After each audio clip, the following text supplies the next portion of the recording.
Éternel Dieu de gloire, nous te disons merci parce que tu nous as donné la vie, tu nous as donné le souffle, Seigneur, la force, la santé.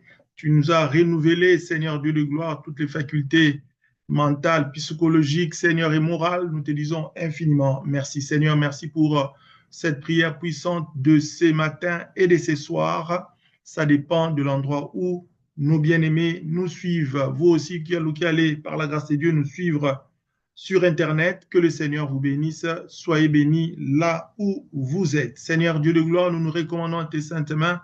Oins-nous du Saint-Esprit de puissance pour annoncer ta parole, Seigneur. Que nous disparaissions, que tu apparaisses.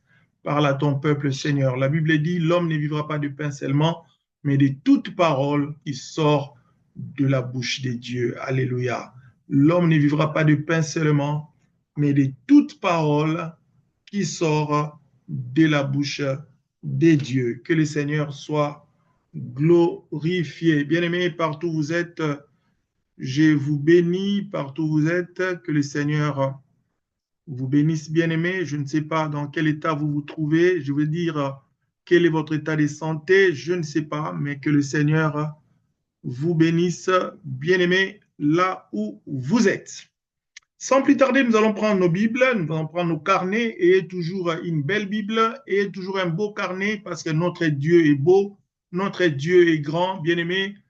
Il ne faut jamais le minimiser. Les choses de Dieu, il faut les prendre très au sérieux. Pour ce qu'on dit, Makamanzambe na sérieuxté, okozwa makambonini na sérieux, bien-aimé. Makambanzambe eleki makambo nyonso na mokili. Loba amen, bien.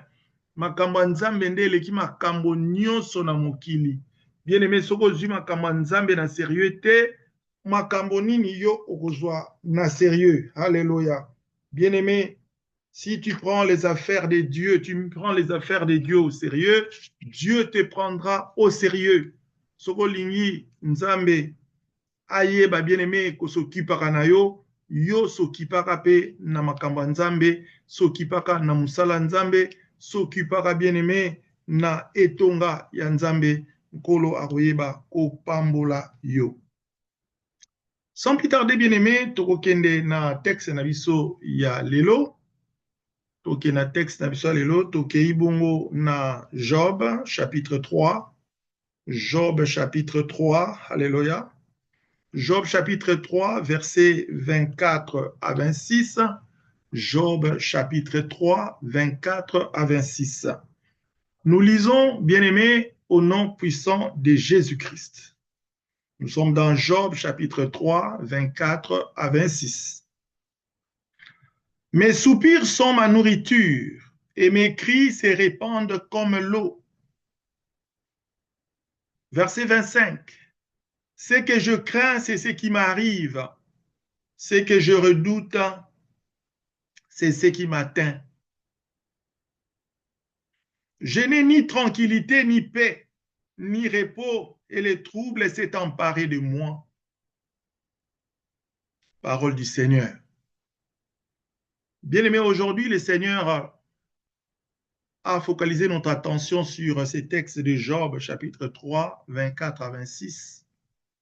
Et le thème que nous partageons ce matin, bien-aimés, et ce soir, est intitulé là, « Ce que je crains, c'est ce qui m'arrive. » Ce que je crains, c'est ce qui m'arrive. Ce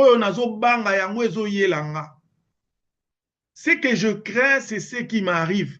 Oyo nazo banga yango nde ezoyelanga. Nde likambo tokopartage bien aimé na tongo lelo na pokwa lelo. Yo obangaka nini? Yo oredutaka nini? Ozalaka na somo ya nini bien aimé? Lelo na tongo lelo na pokwa lelo na ina bisa yo ete il faut osalaka attention na ba pensée na yo. Il faut osalaka attention na oyo ozotia na mutu na yo. Il faut osalaka attention bien aimé na oyo ozotia na mutema na yo. Il faut faire très attention. Alléluia. Eloko nini yo bangaka. Eloko nini ozalaka na somo nango bien aimé dans le Seigneur. Bible elobisi biso elobi oyo ozobanga yango ekoyela yo. mwana nzambe bien aimé awa na prière puissante toloba yango mikolo nyonso mwana nzambe abangaka te mwana nzambe abangaka te parce que ayebi ete nzambe aza na contrôle loba amene bien mwana nzambe ayebaka ke nzambe aza na contrôle bible elobi ete soki omipesi susi na vie ekobakisela yo eloko moko te soki omipesi susi na vie ekobakisela yo eloko moko te ce n'est pas parce qu'obangaki nde okozwa non. Alors tu as tout intérêt bien aimé à croire en Dieu, tu as tout intérêt na place à kobanga zalaka no na foi na place à kobanga salaka confiance na nzambe eloko nkola lingo yebisa na tongo lelo yango ozana ba souci mingi ozana makanisi mingi ezo déranger yo mais ekomemela yo eloko moko te ekomemela yo eloko nini bien aimé dans le Seigneur. Ce que je crains c'est ce qui m'arrive. C'est le thème de ce matin, de ce soir. Alors, bien aimé, moi, Nzambe, azalaka muto azalaka na foi, azalaka muto azalaka na kondima, azalaka na bakobanga banga moko boyete. Parce que notre Dieu est notre créateur. C'est lui qui est le créateur de toutes choses. Ye muta créa biloko nyonso na mokili. Bible lobi était, il est assis sur son trône, il a pour marcher pied la terre, il fait ce qu'il veut. Alléluia. Il est assis sur son trône. Moi, j'aime la parole de Dieu. Il a pour marchepied quoi? La terre. La terre est son marchepied. Il fait ce qu'il veut.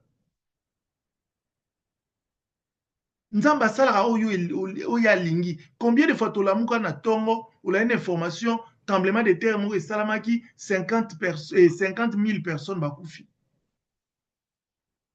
Olandi boyo 30 000 bakoufi. 30 000 wana baza batu baza batute baza batu. Mais nzamba sepelaki yonanga tozala na bomo elelo. Alléluia. Nzamba sepelaki yonanga tozala na bomo. Crainte moko te bien aimé ko bakisela yo mikolo. Eloko moko te kobanga moko te bien aimé. Et ko pesa yo bonheur ezalaka te. Mais au contraire bien aimé nzamba linga yebisa na tongo lelo alobi ba crainte to tozalaka nango ezobebisa bomo ina biso. Alléluia. Ba crainte to tozalaka nango et décevaka nzambe. C'est comme si, par exemple, tu as confiance en moi, par exemple, tu as confiance en moi. Je te dis, bon, écoute, je viendrai te chercher. Je viendrai te chercher à... Attends, aucun fait, tu vois, ah non, aucun. Bon, je viens te chercher à 17h. Si tu as lobby na 17h, na yoki ozobeta lisolo na mutabi, ah, papa David a roya na été. Aloba ki neka atika loba. D'ailleurs, quand tu as besoin de transport. Parce que Dieu a cette capacité-là de nous entendre partout. Il est omniscient, il est omniprésent, il est omnipotent. Il nous entend. Nzamba yokaka makanisi na yo, ayokaka o motema no elobaka.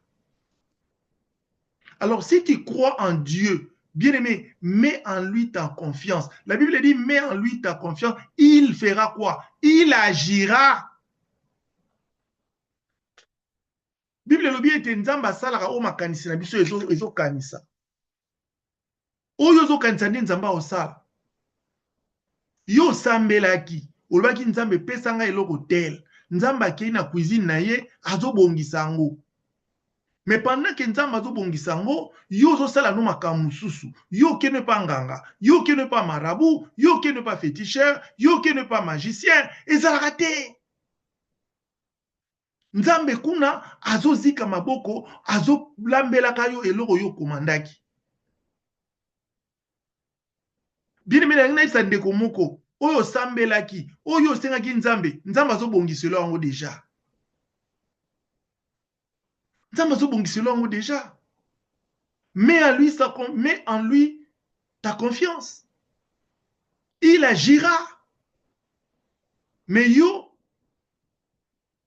ozo sambela mais ozo kende koluka no ba solution mususu makambo pesa nzambe kanda yango wana makambo pesa la nzambe kanda yango même muta mokili a kosepela nango te. Nazo exemple mo plus frappant bana ba ebisi papa papa memela biso gâteau memela biso biscuit memela biso bana basenga mingi pizza memela biso pizza. Siko nga na kei musala na sisi musala na bi oui lokola na sisi musala fona leka nazwela bana pizza nazwela bana gâteau nazwela bana chocolat nazwela bana biscuit. Mais sikoyo lokola naza na capacité ya komona caméra et plus bana batikalaki namoni bana bake pa voisin bazosenga babiloko bango basengaki o basenga na memela bango motema na ngai kozala ndenge nini attitude na ngai kozala ndenge nini en tant que tata ya malamu en tant que mama ya malamu nakozala déçu nakozala déçu oyo ngai nake lukela bango eza qualité ya malamu bana bazokende kolokota na fulu bana bazosenga epa voisin ezalaka te bien aimé yo moto ozalaka na attitude wana liloba oyo na ntongo lelo eye mpo na yo liloba na ntongo lelo eye mpo na yo nzambe alobi na biso ce que je crains c'est ce qui m'arrive eza parole ya Job 3 24 à 26. Ce que je crains c'est ce qui m'arrive. Avant ça, alobi, mes soupirs sont ma nourriture. Bien aimé, makanisi na biso, yango mutele saka molimo na biso. Makanisi na yo, yango mutele saka molimo na yo. Mes soupirs sont ma nourriture. Quelle nourriture tu apportes à ta pensée? Quelle nourriture tu apportes à ton esprit, je voulais dire? Quel genre de nourriture yo kotsaka na esprit na yo? Et mes cris se répandent comme l'eau.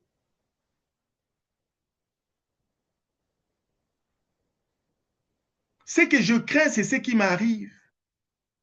Bien aimé, eloko oyo bangaka yango te oyela yo. Napesa bino ndakisi. Mutu mususu komona do abanga COVID na tembe. Eloko wana COVID tango yaki. Yaki na sœur moko boye. Asa sœur wana zaki koloni. Aki ivoirienne. Il y avait une sœur là, une dame là ivoirienne qui vit ici, que je connais. Tango COVID yaki. Modèle abana kola te la masque. J'ai rigolé quand je la voyais. J'ai rigolé quand je la voyais. Donc, akola ta masque banda 6 heures à tongo. 10 minuit. Alongola te? Abela. Hein? Bande on a besoin de docteur baza na groupe. Yo kanisi ba masque na ningo kangi yango penza. Microbe nyose kama wana. Ope mambo kakati. Na kutu masque na manoko koka. So na latika masque na kope mate na longole yango. Na longole yango. Mais Covid peut zwakinga. Mais tant que Covid est zwakinga, bien aimé dans le Seigneur, à ta seconde moko, na chaka na makanisi na ngati ke na kufa. Na télévision to mona ndiki bato bazo kufa, ndiki bato bazo kufa. Mais na mutu na nga, na tikala ko chate ke na okufa. Ko kufa eza na ordre du jour na ngate. Na yebi ke na musala fona sala. La mort n'était pas à mon ordre du jour, bien aimé. Qu'est-ce que toi tu mets dans ton ordre du jour? Kubanga, bien aimé, likambo mutabangaka, yango yelaka ye. Yo zuizemi. Parce que zwa ki tan, ozwaka zemite, osenga ki nzambe, bien aimé, ozuizemi, tamusi kulungwa, tamusi kulungwa, oh. Ce que je crains, c'est ce qui m'arrive. Ce que tu crains, c'est ce qui risque de t'arriver. Zala normal, fais confiance en Dieu. Nzamenda pesaka, nzamenda batelaka. Balobi, ce que je redoute, c'est ce qui m'atteint. Zubanga, il roubou yozongana lisu, il roubou yozongana lisu. ekoya kozwa yo pamba. Ekoya kozwa yo pamba. Alors, bien aimé, na tongo ale na ngo biso, longolaka ba pensée négative autour na yo. À la place des pensées négatives, mets la foi en Dieu. Job abakisi na verset 26 alobi, je n'ai ni tranquillité, ni paix, ni repos, et les troubles s'est emparé de moi. Voilà. Bien aimé, tangu yo zo banga banga. Tangu yo zo banga banga. Balobi okozala lisusu na tranquillité te. Okozala su na tranquillité te, pe okozala lisusu na kimia te, pe kozala te. Okozala pe na repos te. Trouble ekokanga yo. Thème na biso alelo ezali, pour ceux qui viennent d'entrer, c'est que je crains, c'est ce qui m'arrive. Job 3, 24 à 26. Bien aimé, kolekisaka ba pensée ya mabe na mutu na yo te. Kolekisaka ba pensée ya mabe na mutu na yo te, bien aimé dans le Seigneur. Ba pensée ya mabe ememaka nango kaka makambo pe ya mabe. Na place ya kotiaka makanisi mabe, bien aimé, yo tia elikya na nkolo, lobaka na molimo na yo, nzambe akosala. Nzambe na nga kosala. Bien aimé, nzambe fo asala te. Asala te po ani.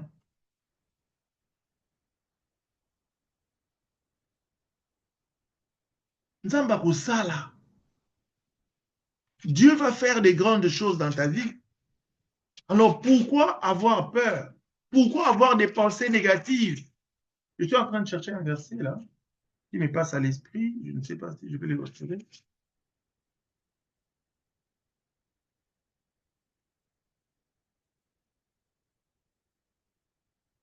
Bible Lobina, Hébreu 11, verset 6. Or, sans la foi, il est impossible de lui plaire.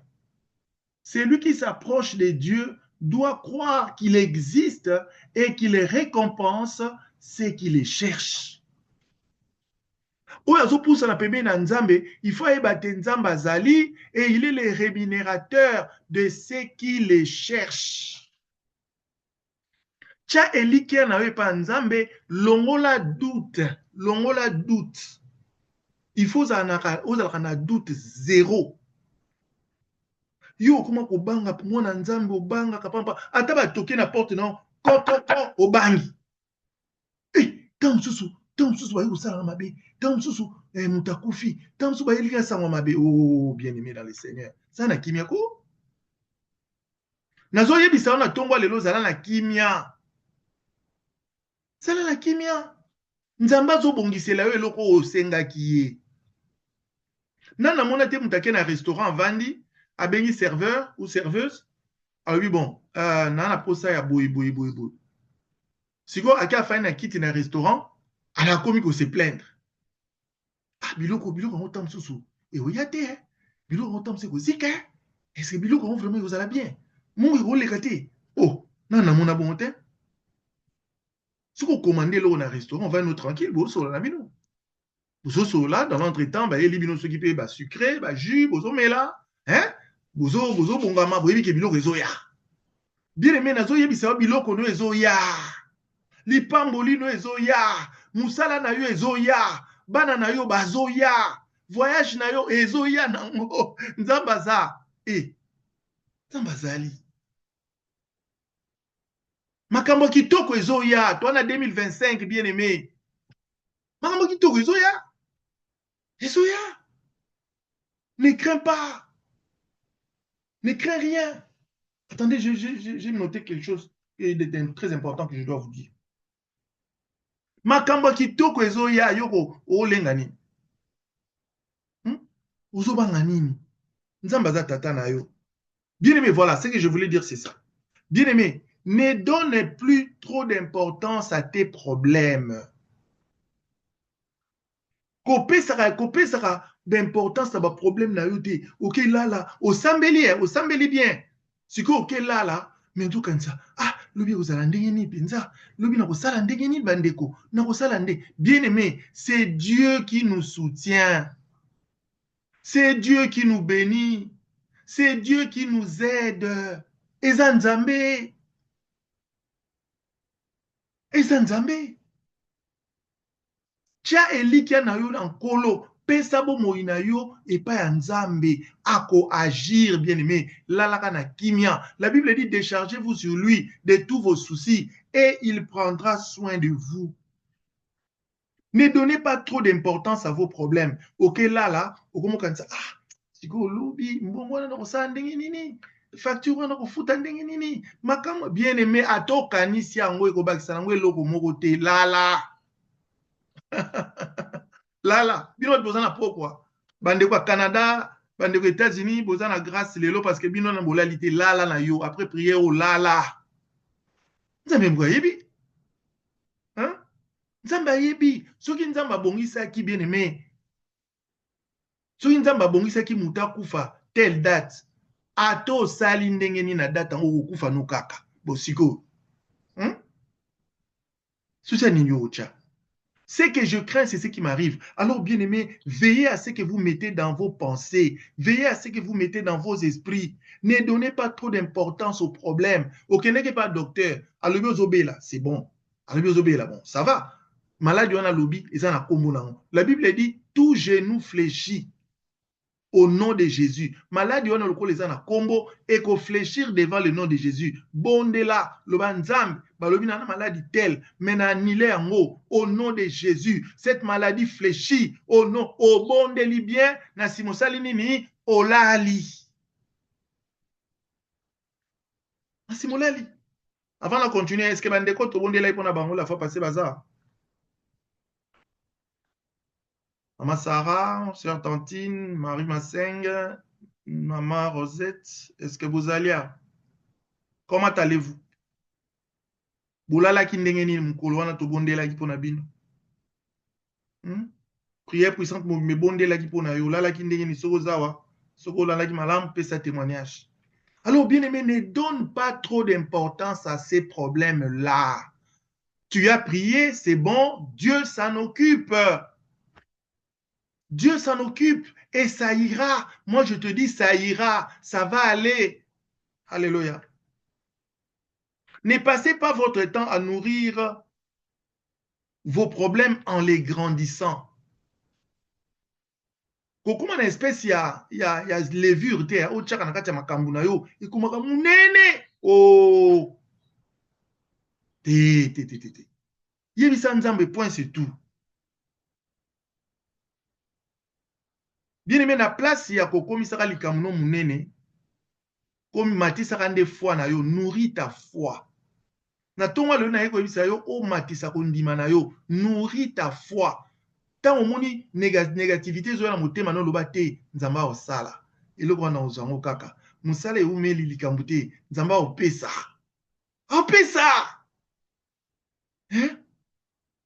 nzambe opesa. Bien aimé, yebaka ko nourrir esprit na yo na ba parole de foi. Et ça le melanga mbalebele bien aimé na fandi bona oka nakanisi likambo na bia nzambe osala na ye. Na ye na ngana prière puissante osambeli na biso. Maintenant, on a tel téléphone, on a tel message. Oh, et là, on a maintenant le yango. Bien-aimé, Zala na kundima. Yo, toi, occupe-toi na makambo nzambe. Bible le bina biso abi que chacun se mette à son poste. Garde ton poste. Intercédera pour la prière puissante. Oso intercéder. Nzambe prière le le kamalam. O tout bon de la pour na makambo nomoroté. Tu dois ka intercession, dois ka bien-aimé. Bondelaka pour la prière puissante. Ozo bondela. Nzambe prière le zamalam. Inspirez mon sali na yo. Alobela biso. Nzambe lobela biso na nzela na. Ozo bondela na yo. Dieu va s'occuper de toi. Parce que toi, tu t'occupes de Dieu. Tu t'occupes de ses affaires. Lui s'occupera de tes affaires. Alléluia. Alors, tant qu'on l'a raté, on l'a un souci, on l'a mis au kanga. Non. Non, bien-aimé. Non, bien-aimé dans le Seigneur. Nous allons lire Matthieu 6, 34. Matthieu 6, 34, rapidement. Matthieu chapitre 6, 34. Matthieu 6, 34 est réceptionné. Matthieu 6, 34 est réceptionné. Ne vous inquiétez donc pas du lendemain, car le lendemain s'inquiétera de lui-même. À chaque jour suffit quoi? Sa peine. Ça, c'est ma version. Ne vous inquiétez pas du lendemain, car le lendemain s'occupera de soi-même. Verset Louis II nous dit à chaque jour suffit sa peine, quelque chose comme ça. Ne t'inquiète pas pour Oya lobby. Est-ce que lobby en Ozala? Ne dis pas tozana no abutu. O s'inquiéter na makamba lobby. O s'inquiéter na makamba kolia lobby. Est-ce que lobby est Ozala? Nzamba sali o grâce. Ozui mwambongo. Olambeli bana. Tango ozolambela bana, ale yo wana ozoyima yima. Ah, nzambe nanga. Lelo nazwi. Lobi na kosuka ndenge nini ko? Lobi na kosuka ndenge nini? Lobi na kosala ndenge nini? Bien aimé, ça ne changera rien. Au contraire, oza ko chola nzambe na yo. Nzambe na yo apesaki yo lelo lobi ayebi. Nzambe o asalelaki yo lelo lobi ayebi. Lobi ayebi. Lobi ayebi. Eza lokola mwasi oza na mobali na yo, mobali alingako mingi, mobali na lobi zwa $50 oyo, somba biloko. Boke na ye na zan, boke na ye na supermarché. Abino zwa $50 oyo, somba biloko. Na lingi na lia boye, na lia boye, na lia boye. Sikoyo, ye, yo koti na supermarché, ya abimi libanda, bon, na ota elo mo libanda. Tango yo ye, oye na biloko muke. Atunyo me, biloko nyo sombi. Nemse ko somba poulet non, nemse ko somba viande non, nemse ko somba boye non. Ote, mbongo no pesa yenga, na kanisa ki pe tamsusu lobi pe, nyanguna na place ya poulet, na sombeli na ngayo kaka Thompson. Oh! Ya lobaki poulet. Ya lobaki viande. Tango ya pesa ki wana, oyebi wa bomba na poche na ete. Bien aimé, nzambe na yo oyebi ozobombelo lobi te. Tem na biso alelo ezali longola ba souci na vie na yo bien aimé, longola ngo oyebe biso.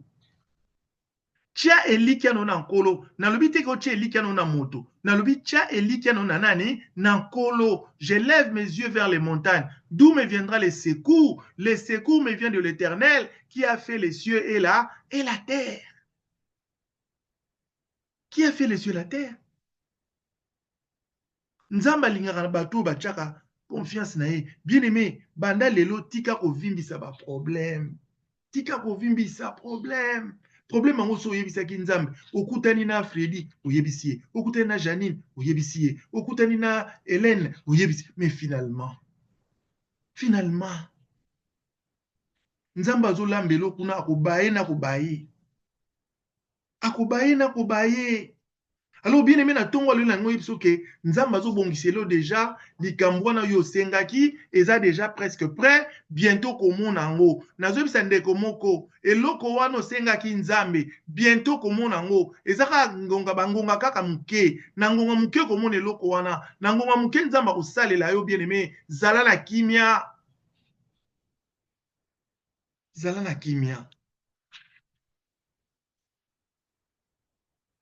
Ce que je crains, c'est ce qui m'arrive.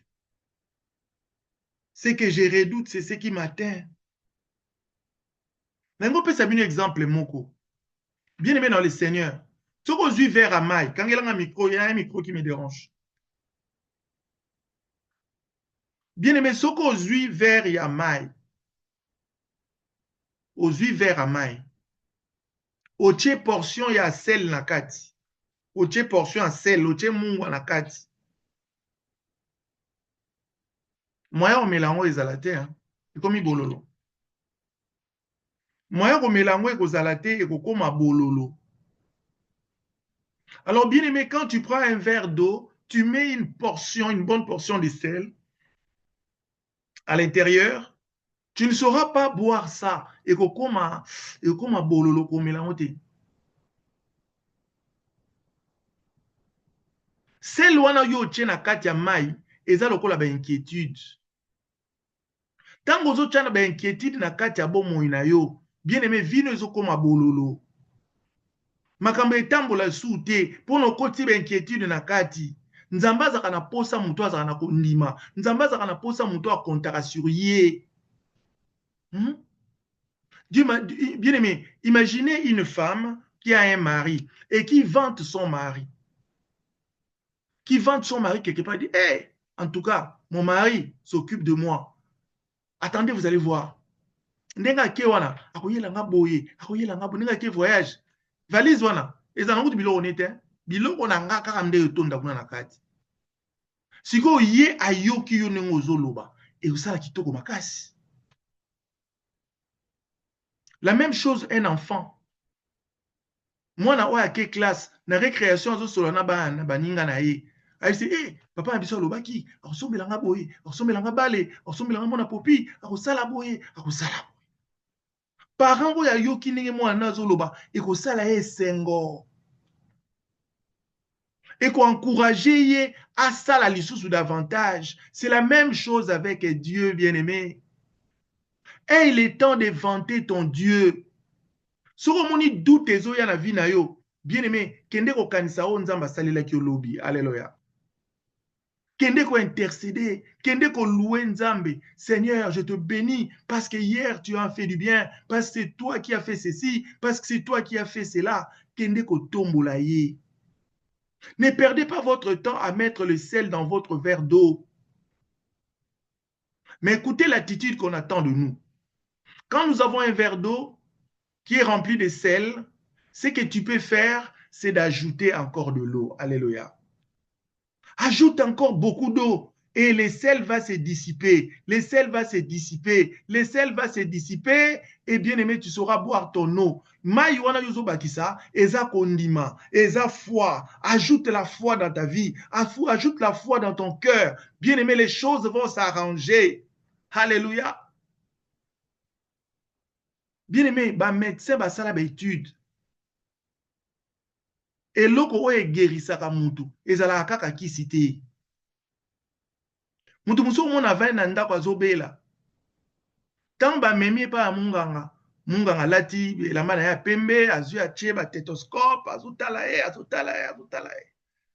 Munganga lui bon ça va aller, il y a pas de problème, donc rentrez demain tout ça. Munganga zui ba kisi si kisi na maboko apesi amela.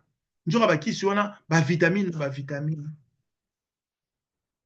Mais mutu wana tanga zongi ba omona boye okute azolamba. Oh, mais yo zalaki malade ko mulamba sondeli. Ote en tout cas depuis tu connais l'hôpital ba pesa nga kisi mo makasi nzo ba pesa ko vitamine. Parce que ba problème zo leka na mutu na yo. Makambo mingi zo leka na mutu na yo bien-aimé. Ba échec mingi zo leka na mutu na yo. Makambo mingi mabe zo ya na vie na yo parce que na mutu na yo ekoti makambo mabe belé. Ekoti makambo mabe belé. Bien-aimé, que le Seigneur t'aide. Kobanga kabanga te, zana confiance na nzambe. Je vais vous donner un exemple que j'ai déjà donné il y a longtemps, mais je vais le donner encore aujourd'hui. Et puis, toujours qu'il y a une option aussi, ça. Bien aimé, il y avait un jour dans un avion, un petit enfant de 10 ans qui était dans un avion, un petit garçon, avant d'ina Nintendo d'ailleurs, betani ba jeu vidéo, avion. Avion, ils ont plein à bateau, ils ont voyagé, tout ça. Les gens voyageaient dans cet avion-là. Bien aimé, avion kende. Et comme na ngonga moko bien aimé, turbulence ya kosakana te. Turbulence ya kosakana te na kati avion, bato tout bakomi agité.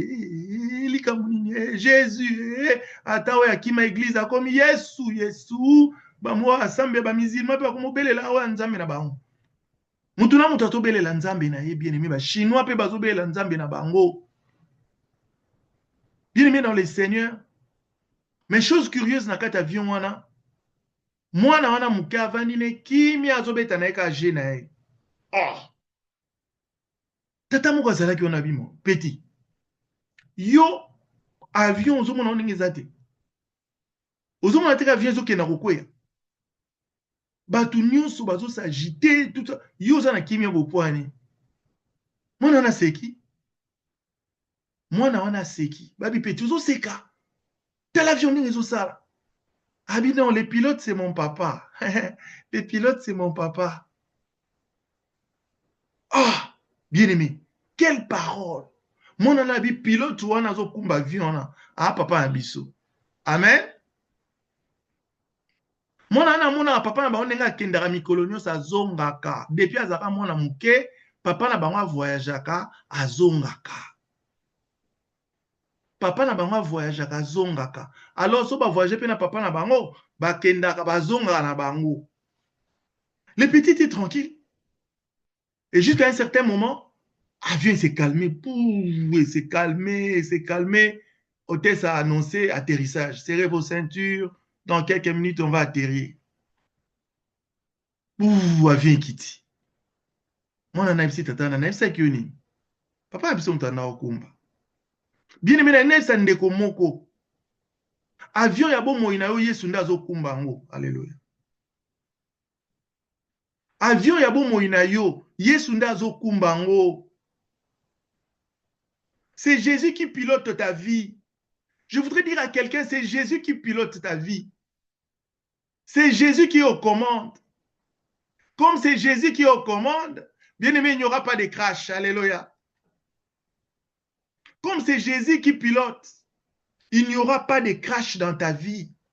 Le bas mène bien. Crash est kozalati. Accident moko kozalati. Parce que Yesu ndazo kumba bo moina ayebi na ye, Yesu ayebi. Bien aimé nga na kimia, po Yesu ndazo kumba bo moina ngai. Nasa na kimia. Yesu ayebi, il sait. Quand j'étais petit, il y avait une phrase que mon père, mon défunt père disait souvent, paix à son âme. Quand tu lui dis, papa, on a demandé ceci à l'école, il disait toujours, je sais. Il dit, je sais. Ah, papa, na, je sais, na, sur le bikalikam, je sais, je sais, je sais, je sais. Alors, bien aimé, na tongo lelo na poko lelo na mutu moko nzamba zo yebisa ye, je sais. Na yebi. Nzambe na naboti te, je sais. Yesu alobi na yebi. Yesu musala na bandite, je sais. Nzamba yebi. Ne t'inquiète pas. Continue à les servir. Continue à prier. Continue à l'adorer. Continue à les remercier. Continue à les louer. Parce qu'il sait. Ça ne sert à rien d'avoir peur. Parce que ben inquiétude, et comme il biso, et l'eau comme mon côté. Job 9, 28a et le je suis effrayé de toutes mes douleurs. Bien aimé, si vous êtes malade, vous êtes raté, vous êtes Satan nzela. Ne sois pas effrayé par ta maladie, ne sois pas effrayé par tes douleurs, ne sois pas effrayé par tes problèmes. Au contraire, fais confiance à Jésus, fais confiance à Dieu. Alléluia. Bien aimé, soko moninga pambo mikobanga note tour no pezo ya nango. Ba samedi ezanano. Tour na yo ezo ya nango. Hein? Tour no ezo ya. Moninga silisi classe eza malamu. Yo pe tour na yo ezo ya. Dan. Bana classe o basawa. Dan. Tour na yo pe ezo ya. Bana biso ba Holanda biso ba otanga. Tour na yo pe ezo ya. Gloire à Dieu. Vous banga nini? Yo poko silisa. Université batonga ngolelo. Batonga ngokala. Voilà. Batu basilisa basi yo poko silisa kaka. Amen. Alors yo mutu so silisi classe. Ozo luka musala. Moko sala na yo. Tuso banga nini? Osala.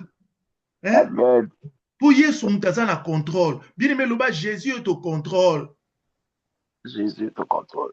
Amen. Alors bien aimé dans le Seigneur, changez ma kanisi ya kuchana na kati ya esprit na yo. Changez ma kanisi ya kuchana esprit no. Na Job 30, 26 balobi, j'attendais le bonheur et le malheur est arrivé. Bien aimé, tant yo zo tchaba inquiétude na mutu, na place bonheur ya, malheur nde mutego ya. Malheur nde mutego ya. Soko zo katsa terrasse, bache ninyo, bache libaya, tera bache terrasse za ya mwa munene, bache libaya okatisa. Soko zo lenga lenga okukuya, leka na okaka. Yo lenga lenga apouane. Leka na yo kaka. En français, on dit, qu'est-ce qu'on dit encore en français pour illustrer cela. Hein? Balobi, la précipitation et la précaution mènent à l'erreur. La précipitation et la précaution mènent à l'erreur. Tant ozo banga banga, ozo na tendance, okinda malembi, ozo matana libaya yangu malembi, okokweya leka bien. Leka bien.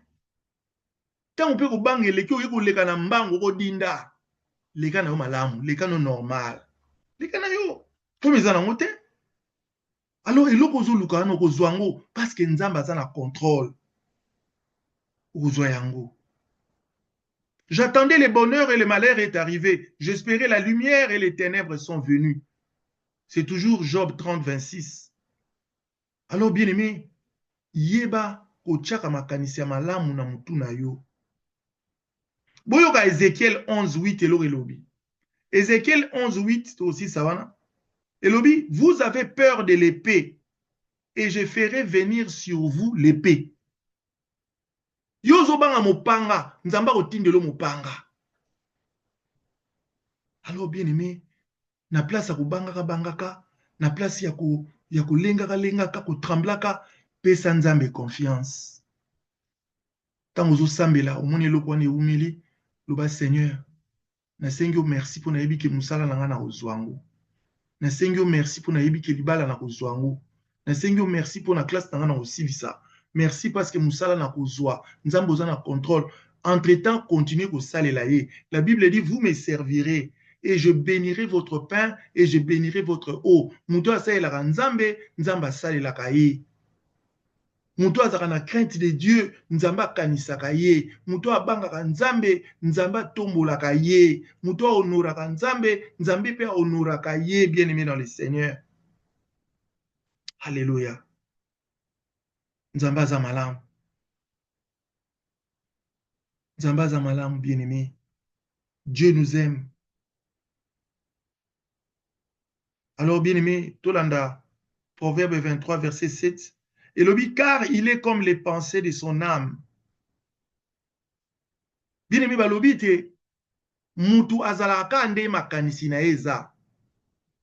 Mutu azalaka nde makanisi na eza. Makanisi nini yo okotisa na molimo na yo? Okozalaka o makanisi no ezali. Okozala lobi o makanisi no eza lelo. Alors, bien-aimé, ceux qui makanisi na yo eza ya réussite, lobi oko réussir. So makanisi na yo eza ya succès, lobi oko zwa succès. So makanisi na yo eza ya libala, lobi oko zwa libala. Bien-aimé, ba makanisi ozo tcha na mutu na yo, yango ezo attirer ba bénédiction na vie na oloba amen. Alors, bien-aimé, il faut plutôt attirer la bénédiction au lieu de quoi attirer ba malheur, au lieu de quoi attirer ma kamamabe. Toke ko bonde la bien-aimé dans le Seigneur. Notre thème de ce soir est intitulé « Ce que je crains, c'est ce qui m'arrive ». Bien-aimé Banda Lelo, Bible et le près de 365 fois, Bible et lobby ne craint rien. Alors pourquoi toi tu crains? Donc quand tu crains, tu n'es pas dans la volonté de Dieu. Parce que Dieu nous dit ne crains rien. Je sais. Alors yozo bangani. Ne regarde pas aux situations, ne regarde pas la conjoncture, ne regarde pas ton environnement. Dieu sait, Dieu agit au-delà des environnements. Dieu agit au-delà des conjonctures. Bien-aimé,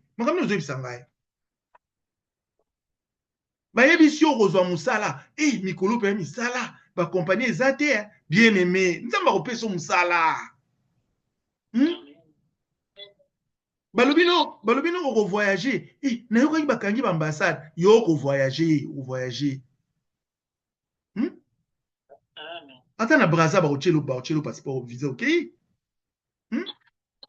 yo na yo ka te mutaki zo visa na Cameroun ba bengi yo balobi tinda passeport no na Cameroun tinga passeport no na Kenya na yi bato andako ya États-Unis kala na DV bandako tinda visa na bango wapi na Kenya so ipe na Cameroun bakenda kate bakenda boni kondima mukebo kondeko matisa kondima longola mungu wana eza na kati ya vera mai na yo, longola mungu wana ezotia bololo na vie na yo. Bien aimé, tika kosemisa maladi, tika kosemisa stérilité, tika kosemisa pasi, tika kosemisa ba problème, Satan kozwa lokumu. Tobondeli. Bien aimé, tokesenga nzambe merci. Eloba pesi biso na tongo lelo na poko lelo. Bien aimé, ne crains rien. Dieu connaît ta situation. Dieu connaît la situation de ton enfant. Dieu connaît ta situation de ton fils, de ta fille. Parce que tu le lui as demandé. Parce qu'au bon de la qui. Parce qu'au yebi sa qui est likamboana. Nzamba yebi. Nzamba bosa na rate bien aimé. Allah la rata nimba rate. Alléluia. Nzamba Allah la rata nimba rate. Azana biso. Akosala. Longola makanisi ya bololo na mutu. Longola makanisa. Bien aimé. Mikolo yo 100% foi. Zéro négativité. Kochaka makamba négativité na mutu te. Obanda ko luka visa ozui. Obanda ko luka billet ozui. Okomiso mu avion ko soke kwe. Oh. Baba kendeki ba koyaki. Okokoma. Okoma. Alors bien aimé dans le Seigneur, pourquoi tant de négativité dans ta vie? Nzamba linga ba murmure te, nzamba linga ba négativité te, nzamba linga ko yima te, nzamba linga ko lela te, nzamba linga muto atombola kae. Alléluia. Prions le Seigneur. Nzambe na lola tokumisi komona yo nzambe poza nzambe na nguya. Politika ete tozala na kondime pai na yo, po yo oyebi ba situation na biso, yo oyebi ba problème na biso, yo oyebi ba requête na biso. Bible lobi ete haleluya. Kobangela lobi te, po lobi ko s'occuper na ngo moko. Kobangela lobi te, lobi ko s'occuper na ngo moko. Ozana économie te problème ezate, lobi ko s'occuper na ngo moko. Nzamba yebi, haleluya. Oranda yaba shondoro koshindaraba. Nzambe na lolo zanzam. Haleluya. Haleluya. Tika ete nzambe. Tolesaka molimo na biso na kondima. Haleluya. Tolesaka molimo na biso na kondima nzambe. Tika ete tolesaka molimo na biso na kondima. Tolongola négativité na makanisi na biso. Tolongola négativité na banzela na biso. Au nom puissant de Jésus-Christ. Alléluia. Alléluia au nom de Jésus. Alléluia. Bien-aimé, yeba ko se confier pa ya nzambe. Zala na kondima, nzamba ko sala. Zala na kondima, nzamba ko pesa. Zala na kondima okolonga. Zala na kondima nzamba ko matisa yo. Zala na yo na kondima. Tchelika na ye. Alléluia. Na esika ya kobanga, yo ebisaka nzambe, nzambe na tchelika na ngapa na yo. Na tchelika na ngapa na yo. Yo nde nzambe na biso. Yo nde nzambe na bikamwa. Alléluia. Oh rakababababa. Alléluia. Alléluia. Yoka bien-aimé dans le Seigneur. Job 3 et 26 et 26, 25 et le c'est que je crains, c'est ce qui m'arrive. C'est que je redoute, c'est ce qui m'atteint. Na 26, je n'ai ni tranquillité, ni paix, ni repos, et les troubles s'est emparé de moi. Bien-aimé, au sein de Nzamba peso tranquillité. Makamunyo se troublé vie na yo. Nzamba peso tranquillité, oza tranquille. Bien-aimé, c'est Nzambe tranquillité, c'est Nzambe paix, c'est Nzambe repos. Tokei. Nzambe na lola toye na buto lelo na tongo lelo. Pesa biso tranquillité. Poto yebi ete yo zo sala. Toyebi ete yo ko pesa. Toyebi ete yo ko guérir biso. Toyebi ete yo ko tombola biso. Toyebi ete yo ko saela biso bolam. Nzambe pesa biso tozala biso tranquille. Pesa biso tozala tranquille. La tranquillité est une marque de foi. La tranquillité est une marque de foi. Bien-aimé, Nzamba peso tranquillité. Nzamba peso paix. Nzamba peso repos. Au nom puissant de Jésus. Alléluia. Ola laka tranquille. Ola laka na paix. Ola laka na repos. Parce que Nzambe ndaza Nzambe na yo. Nzamba za mota mokilité. Nzamba salelo bolam. Nzamba salelo bolam. Au nom puissant de Jésus. Au nom de Jésus. Alléluia. Sans la tranquillité, papa, dans tous les domaines, dans tous les aspects. Zala na kimia. Alléluia. Bana no bako bonga, bana no bako bala, bana no bako mata. Zala na tranquillité. Yo bondela kaka. Loba nzambe pesa mwana nga libala. Nzambe pesa bana nga ba diplôme. Nzambe pesa bana nga misala. Pesa nga musala. Pesa mobile nga musala. Epe lala tranquille. Alléluia. Nzamba peso tranquillité. Nzamba peso paix. Nzamba peso repos. Alléluia. Alléluia. Yoka bien-aimé.